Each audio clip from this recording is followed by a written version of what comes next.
Assalamualaikum warahmatullahi wabarakatuh. Hai teman-teman, lanjut lagi ya. Kita bahas soal asli PPAS PDDY 2024 literasi numerasi. Oke, sekarang kita bahas soal nomor 31 sampai dengan nomor 40 ya. Oke, langsung aja kita bahas.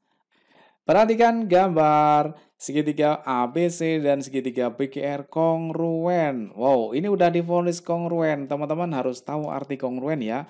Kongruen itu artinya adalah sama persis. Baik ukuran sisi-sisinya maupun ukuran sudutnya itu harus sama persis. Jadi dua segitiga itu harus sama persis. Hanya saja mungkin ini diputar-putar ya. Oke, sekarang kita lihat sudutnya. Di sini ada 42,1, di sini 42,1 udah sama. Di sini ada 47,5, di sini belum ada. Berarti yang ini udah pasti 47,5 derajat ya. Di sini ada 90,4 derajat, ini belum ada. Berarti kita tulis di sini 90,4 derajat. Itu dari sudutnya. Sekarang kita lihat dari sisinya ya. Di sini ada 7,7 cm, yang ini belum ada, berarti panjang AC ini sudah pasti 7,7 cm. Kemudian panjang RQ berapa? RQ itu pakai sudut 4790, berarti 47 itu C, 90 itu B. Berarti sama dengan panjang BC, yaitu 5,1 cm. Kemudian panjang PQ itu pakai sudut 4290, berarti yang 4290 adalah AB. Berarti yang ini sudah pasti 5,7 cm. Tinggal kita cek pernyataan 1, 2, 3, 4 mana yang benar ya. Oke, kita cek dari yang nomor 1 dulu. AC tambah QR 12,8. Benar nggak tuh? AC-nya 7,7, QR-nya 5,1. Kalau dijumlahkan 12,8. Benar ya? Oke, ini benar. Kemudian BC tambah PQ 10,8. Benar nggak ya? BC-nya 5,1, kemudian PQ-nya adalah 5,7. Kalau dijumlahkan 10,8. Benar juga. Berarti nomor 1 benar. Kalau nomor 1 benar, nomor 2 udah pasti salah, nggak perlu dicek ya. Sekarang kita tinggal cek nomor 3 atau nomor 4. Kita cek nomor 3 aja deh ya. AB tambah QR 10,8. AB-nya 5,7, QR-nya 5,1, kalau ditambahkan 10,8. Benar ya. Kemudian AB tambah PQ. AB-nya 5,7, PQ-nya 5,7. Kalau kita jumlahkan jadinya 11,4. Oke, benar juga. Jadi kalau gitu jawabannya adalah yang A.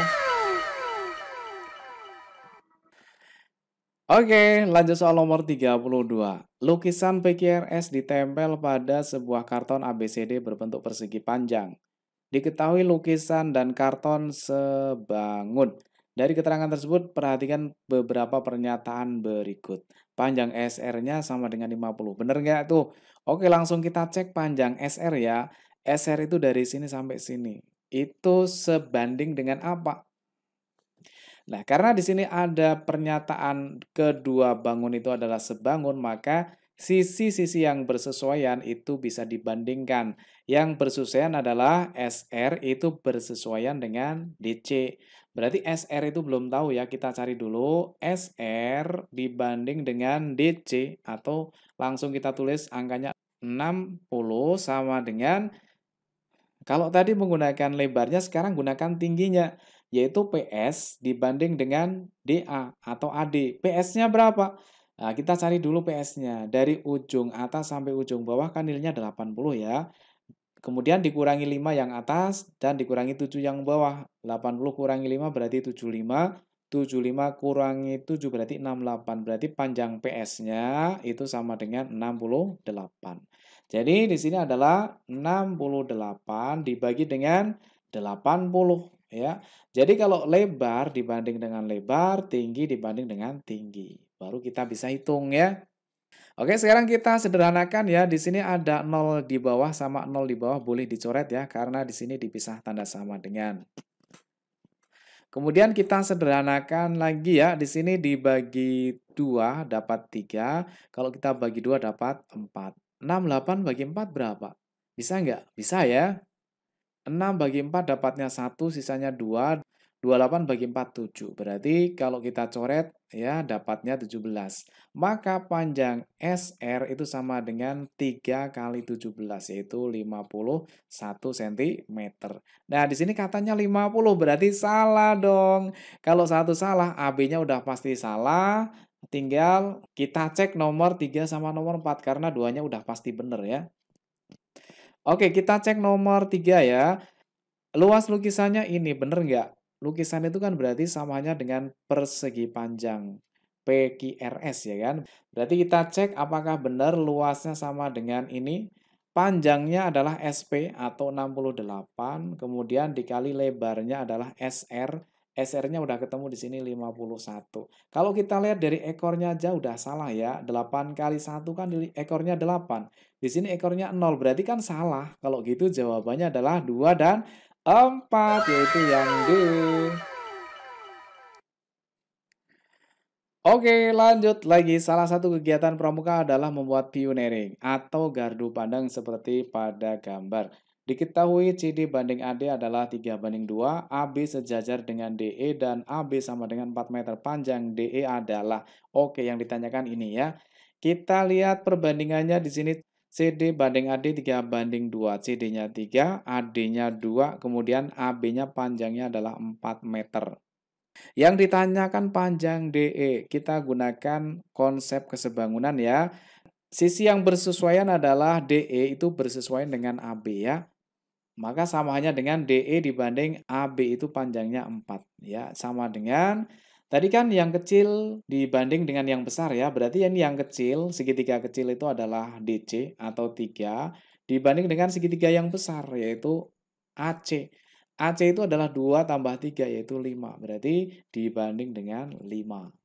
Nah, di sini nggak ada yang bisa dicoret ya, maka langsung kita kalikan silang, berarti DE sama dengan 4 kali 3 itu 12 dibagi 5. 12 bagi 5 dapatnya 2, sisanya 2, ya kan? Nah, 2 bagi 5 kan belum dapat ya, maka biar bisa dibagi yang 2 ini kita kasih 0, sehingga menjadi angka 20, ya kan? 20 bagi 5 kan bisa. Tapi kalau kita nambah 0, berarti jawabannya harus dikasih koma. Sehingga 20 bagi 5 itu dapatnya 4. Jawabannya adalah yang C. 34. Gambar soblok ya. Soblok adalah peralatan rumah tangga untuk menanak nasi atau merebus air. Jika soblok tersebut dianggap suatu bangun ruang gabungan antara kerucut dan tabung seperti pada gambar, dan diketahui panjang EB20, AB55, BC40, maka luas permukaan soblok adalah, yang ditanyakan luas permukaan ya. Harus hati-hati kalau yang ditanyakan luas ya. Oke, luas permukaan berarti sama hanya dengan menghitung yang pertama adalah luas alasnya ya. Berarti ini adalah luas alas, kemudian ditambah yang ini namanya adalah selimut tabung, berarti luas selimut tabung. Kemudian yang terakhir ditambah yang atas ini namanya adalah luas selimut kerucut ya. Oke, sekarang kita cari luas alasnya. Nah, di sini alasnya kan berupa lingkaran, berarti sama hanya dengan menghitung luas lingkaran, yaitu PR kuadrat ditambah luas selimut tabung, itu rumusnya adalah 2PRT ditambah luas selimut kerucut, rumusnya adalah PRS. Nilainya sama dengan, oke, sekarang kita isikan angka-angkanya ya. Di sini panjang EB-nya 20, berarti EB itu sama dengan jari-jari ya, 20, maka yang DC juga sama dengan 20. Panjang AB-nya 55 dari ujung atas sampai ujung bawah 55, kemudian panjang BC-nya 40. BC-nya adalah 40. Berarti yang atas berapa? Ya, masih kurang 15 kan? 15 tambah 40 kan 55. Cocok kan? Oke, sekarang kita hitung ya. Dilihat dulu di pilihan ganda ternyata masih ada pi, maka pi-nya jangan ganti angka ya. Jangan diganti 22/7 atau 3,14. Biarkan aja, karena di pilihan ganda masih tersedia pi. Berarti pi-nya biarkan aja. R-nya kita ganti dengan 20 ya. R kuadrat berarti 20 kali 20. Jadinya pi kali 20 kali 20. Ditambah 2 pi R. R-nya kita ganti 20 ditambah dikali dengan T. T-nya adalah 40. Ditambah dengan pi, R-nya diganti 20 dikalikan dengan S. S itu apa? S itu adalah garis pelukis. Garis pelukis itu yang miring ini ya, atau samanya dengan AD ini. Jadi ini adalah S. Berapakah nilai S-nya? Bisa dicari dengan menggunakan rumus Pitagoras. Selain dengan menggunakan rumus Pitagoras, teman-teman juga bisa menggunakan triple Pitagoras ya. Triple Pitagorasnya yang dipakai yang mana? Oke, kita sederhanakan. Kita bagi 5 dapat 3, 20 bagi 5 dapat 4. Triple Pitagorasnya adalah berapa, masih ingat ya? 3, 4, 5. Kalau ada 3, 4 pasti yang sini adalah 5. Kemudian kita kembalikan. 3 menjadi 15 kali 5, 4 kali 5, 20, 5 kali 5 berarti 25. Jadi panjang AD-nya adalah 25 atau S-nya 25. Nah, sekarang tinggal kita hitung ya, 20 kali 20 kali Pi berarti 400 Pi ditambah 2 kali 20 kali 40 berarti 1600 pi ditambah 20 kali 25 berarti 500 pi. Nilainya sama dengan 400 tambah 1600 2000 berarti 2500 pi. Kalau gitu jawabannya adalah yang A.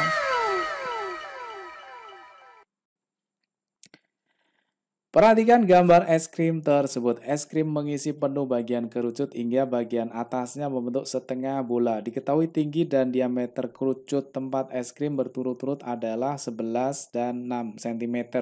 Volume es krim seluruhnya adalah, kalau ditanyakan volume lebih mudah daripada ditanyakan luas ya. Luas permukaan itu lebih rumit.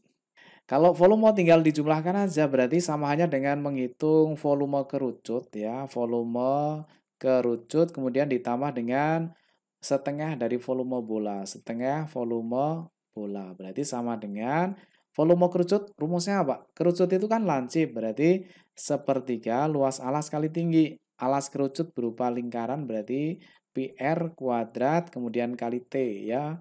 Jadi ini adalah rumus volume kerucut. Kemudian ditambah dengan setengah dari volume bola. Rumus volume bola adalah 4 per 3 pi r pangkat 3. Sekarang kita isikan angkanya. Di sini diketahui tinggi dan diameter berturut-turut. Berarti yang tingginya adalah 11 dan diameternya 6. Tinggi kerucut berarti yang ini ya, tinggi kerucut. Kemudian diameter itu dari sini sampai sini. 6 berarti separuhnya 3, di sini adalah 11. Kemudian di sini adalah jari-jari, ya, jari-jari bola itu 3. Oke, tinggal kita isikan aja, jarinya adalah sepertiga. Pi-nya diganti nggak? Oke, ternyata di pilihan ganda masih ada pi. Pi-nya jangan diganti angka, biarkan aja pi. R-nya kita ganti dengan 3 ya, jari-jarinya 3. R kuadrat berarti artinya adalah 3 kali 3 kali T. Tinggi kerucutnya tadi sudah ada 11.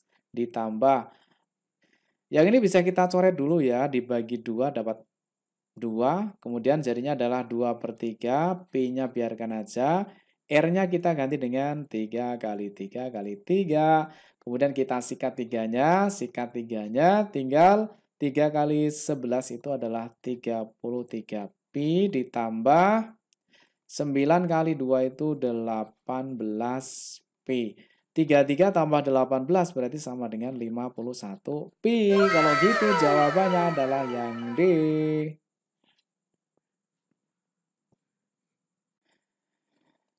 Oke, lanjut soal nomor 36 ya. Segitiga ABC dicerminkan terhadap sumbu X. Dilanjutkan dengan rotasi dengan pusat titik O 0,0 sebesar 90 derajat berlawanan arah jarum jam dan dilanjutkan dengan translasi ini. Bayangan akhir segitiga ABC adalah, wow, ngeri ya, ini ditransformasikan sebanyak 3 kali. Yang pertama dicerminkan terhadap sumbu X. Oke, kita cek satu-satu nggak usah ya, kita cek yang ada beda-bedanya. Kalau yang A ini ada sama-samanya ini, nggak usah kita cek ya. Langsung kita cek B atau C. Nah, kalau yang C ini udah beda semua ya, maka tinggal kita cek titik C aja. C itu titiknya adalah di sini, yaitu berapa ini? 1,-3 ya, berarti 1,-3. Nah, ini yang pertama dicerminkan terhadap sumbu X. Maka bayangannya namanya adalah C aksen ya. Karena terhadap sumbu X berarti X-nya atau yang depan ini sebagai sumbu. Artinya satunya jangan dirubah, satunya tetap 1, kemudian yang min 3-nya dibalik. Min menjadi plus, jadinya 1,3. Kalau dicerminkan terhadap sumbu ya berarti yang dibalik yang depan ya, yang belakang tetap. Oke? Oke, dilanjutkan dengan rotasi. Pusat O 0,0 sebesar 90 derajat berlawanan arah jarum jam. Berarti ini menjadi C double aksen ya, bayangan yang kedua. Nah, Bang itu berikan triknya ya. Nah, kalau rotasi 90 derajat berlawanan arah jarum jam, maka yang diputar adalah yang belakang, diputar ke depan. Yang tadinya 3 di belakang menjadi depan, yang tadinya positif menjadi negatif, sehingga menjadi negatif 3, koma. Nah, ini yang satunya kemudian di belakang. Kemudian dilanjutkan lagi dengan translasi. Translasi itu artinya ditambah teman-teman ya. Tinggal tambah aja. Sekarang menjadi C triple aksen. Nah, sekarang ditambah. Yang depan min 3 ditambah dengan yang atas ini, berarti min 3 ditambah 3, kemudian yang satu ditambah dengan yang ini min 2. Ini ditambah, jadi kita tinggal nambah aja ya. Min 3 tambah 3 itu 0, 1 tambah min 2 itu min 1. Jadi bayangan akhirnya adalah 0, min 1. Mana yang 0, min 1? Yang ini ya. Oke, kalau gitu jawabannya adalah yang B.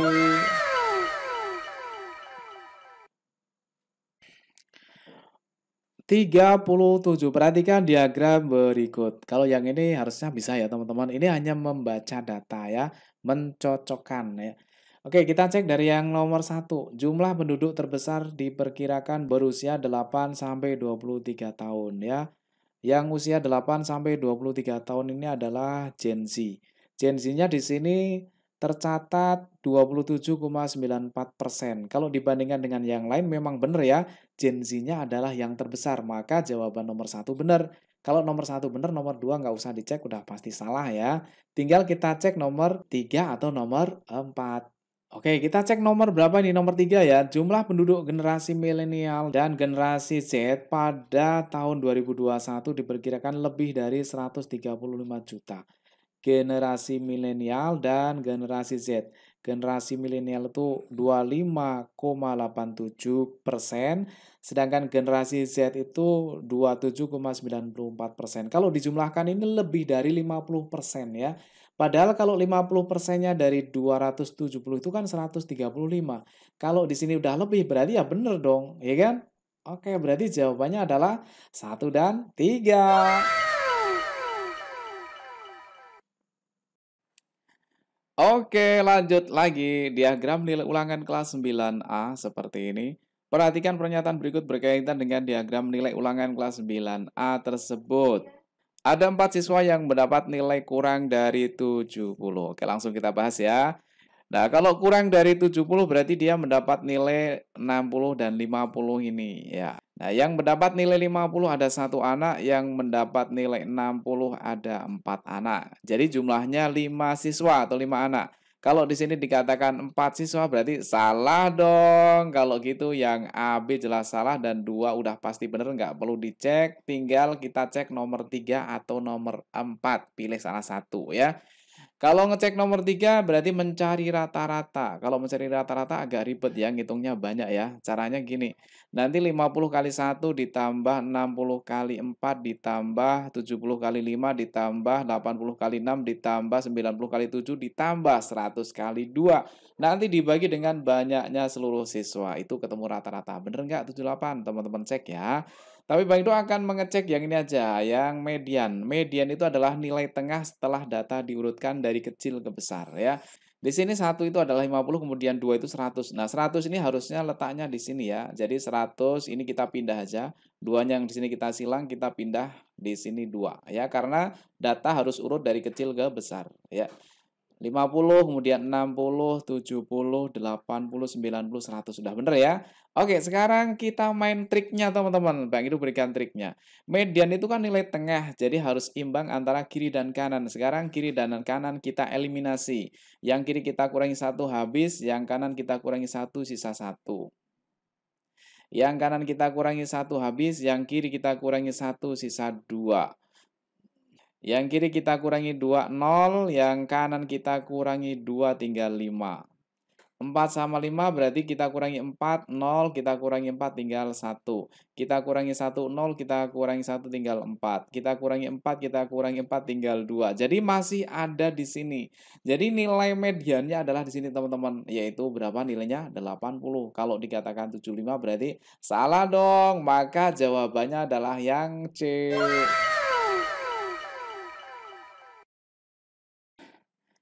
Oke, lanjut lagi. Rata-rata nilai dari 28 siswa adalah 80. Setelah ditambah nilai ulangan susulan Anto dan Budi, rata-ratanya menjadi 78. Jika nilai Anto adalah 3 kali nilai Budi, maka selisih antara nilai Anto dan Budi adalah...